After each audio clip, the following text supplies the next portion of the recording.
And Deli was a lot like my own grandmother, a Texas pioneer lady, very similar type person. And somehow we just simpatico. She became like my substitute grandmother here, and I think I became like a grandson to her. And the thing about her is I sing some of her songs, but you couldn't imitate a guy like me. I couldn't imitate Deli Norton.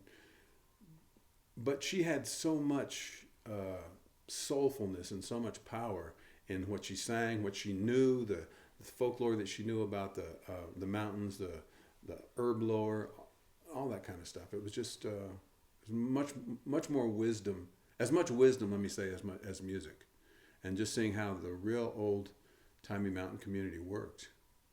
I mean, just a small example of that. I began to see that stories and songs went right together in reality when you had a bunch of people sitting around, mountain people. They weren't going to watch TV.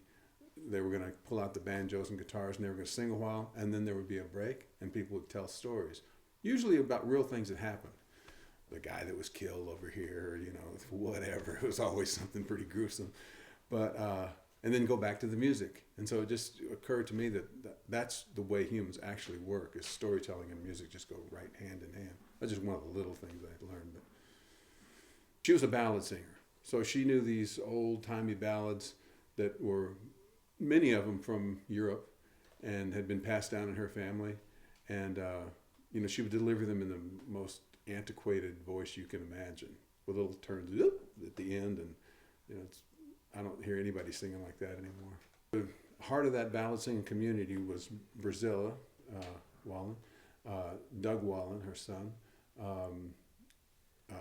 Evelyn Ramsey, who was a fabulous singer, Aubrey Ramsey, the guy I told you about that wrote the French Broad River song. Bard Ray didn't sing those ballads, but he did a lot of these are all people from Sodom, basically. He played an instrument as well, but he knew a lot of those old songs. And did we say Kaz Wallen? He was another one. That was the heart of the strength. But to see that many people in a community that sang old English and Scotch-Irish ballads was just incredible. I mean, you were not going to find that too many other places in the United States, even in the late 60s.